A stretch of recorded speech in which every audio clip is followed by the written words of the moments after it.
huge day here at Mount Panorama. Incredible to think that that was the conditions that we started the race. It was just blue sky, a bit of a breeze, but the forecast was always for what was coming later in the race. One of the man of the match performances, Cooper Murray, who was on it from the very beginning in his Chico Camaro. And it was almost over right there for Garth Tander and for Matt Payne.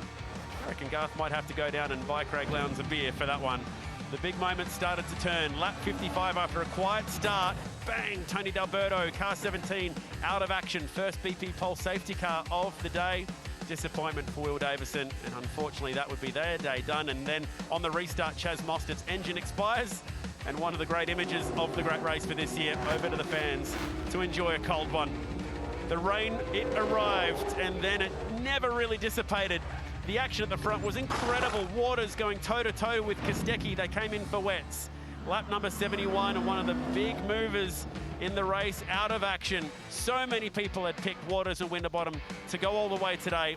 It was really over in that moment, and we never saw them come back. Tough day for Brodie Kostecki into the back of Kai Allen. That was one of many moments for Brodie. It just wasn't to be his day here at Mount Panorama. Also not to be the day for Red Bull Ampol Racing. This was Brock Feeney into the fence. Not a good image to see that car stuck. That would bring out a safety car. Amazingly, this didn't bring out a safety car.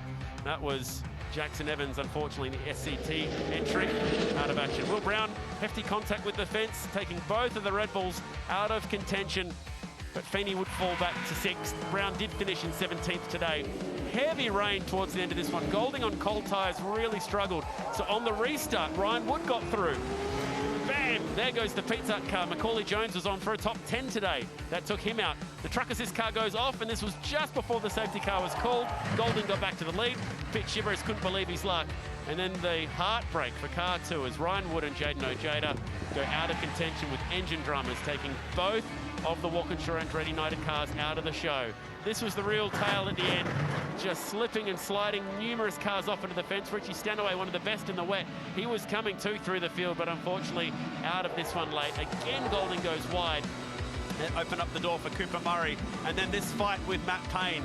It went on for lap after lap, and it looked like it was going to come to a crescendo at this moment down Conrod. Payne had the sit, but then slipped up on the exit of the chase, couldn't quite get it stopped, went back to 3rd. Looked like he was done until Golding up the inside, turns the Chico car sideways. Great save, Murray, 5-second penalty at that moment, and Payne went through to the lead. It looked like surely Matt Payne had this one in the bag, but Golding out of nowhere fights back.